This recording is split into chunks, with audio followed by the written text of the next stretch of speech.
আসসালামু আলাইকুম, সবাইকে আমার চ্যানেলে স্বাগতম। আশা করি সবাই ভালো আছেন। আজকের ভিডিওর টপিক হচ্ছে সাপ চালান বা সাপের বিষ চালান, অথবা সাপ দিয়ে ভয় দেখানোর একটা চালান। মানে একই চালানে তিনটা কাজই হবে।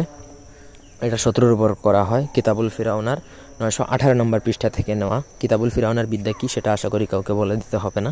ব্যক্তিগত যে কোনো প্রয়োজন বা যে কোনো কাজের জন্য স্ক্রিনে দেওয়া নাম্বারে সরাসরি ফোনে বা হোয়াটসঅ্যাপে যোগাযোগ করে যে কোনো কাজ করাতে পারবেন। দেশে বা দেশের বাইরে থেকে বা ইমোতেও যোগাযোগ করতে পারেন। স্ক্রিনে দেওয়া নকশাটা যদি আপনি কোনো শত্রুর উপর প্রয়োগ করেন, তাহলে শত্রুকে সাপে ভয় দেখাবে স্বপ্নের মধ্যে। শত্রুর শরীরে ব্যথা সৃষ্টি হয়ে যাবে, সাপের বিষ চালান হয়ে যাবে। শত্রুর শরীরের ব্যথায় নাড়াতে পারবে না, কোনো ঔষধ খেয়েও কিন্তু সে ভালো হবে না। এবং শত্রু ফিজিক্যালি মানে সশরীরেও অনেক সময় তাকে সাপ তাড়া করবে, সাপ দৌড়াবে, একা যখন থাকবে এরকম একটা অবস্থা হবে। খুবই ভয়ঙ্কর একটা বিদ্যা, অন্যায়ভাবে প্রয়োগ করা সম্পূর্ণরূপে নিষিদ্ধ। শত্রুর ক্ষমা করে দেওয়া বেটার। যদি আপনি একান্ত অপারগ হন তাহলে এই চালানটা করতে পারেন। আপনি যদি কাউকে সাপ দ্বারা তকলিফ বা ভয় দেখাতে চান, তাহলে এই তসবির যেটা সেটা আপনি ওয়ার্কাবিদ অর্থাৎ আপনাকে ভোজ পাতার মধ্যে লিখতে হবে।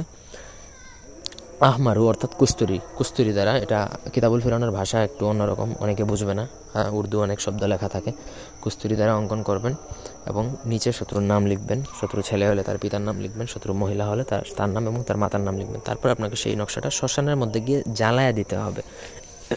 এই নকশাটা প্রয়োগ করা যায় হচ্ছে শনি বা মঙ্গলবার দিন, সব থেকে ভালো হয় অমাবস্যাতে করে আপনাকে সেটা সেদিন রাতে শ্মশানে যেয়ে আপনাকে পুড়িয়ে দিতে হবে। একা নির্জনে কাজ করবেন, কাউকে সাথে নেওয়া যাবে না, আসার সময় পিছনে ফিরে তাকানো যাবে না। প্রপার ওয়েতে বা সঠিকভাবে যদি কাজ করতে পারেন, তাহলে শত্রুর উপরে এমন সর্প চালান হবে যে শত্রুর জীবন একদম তামা করে ফেলবে। শত্রু ঘুমের মধ্যে সাপ দেখবে, শত্রুর শরীরে সাপের বিষ চালান হবে, ব্যথা বেদনা হবে এবং শত্রুকে শারীরিকভাবে সাপ এসে আক্রমণ করতে চাইবে। ধন্যবাদ।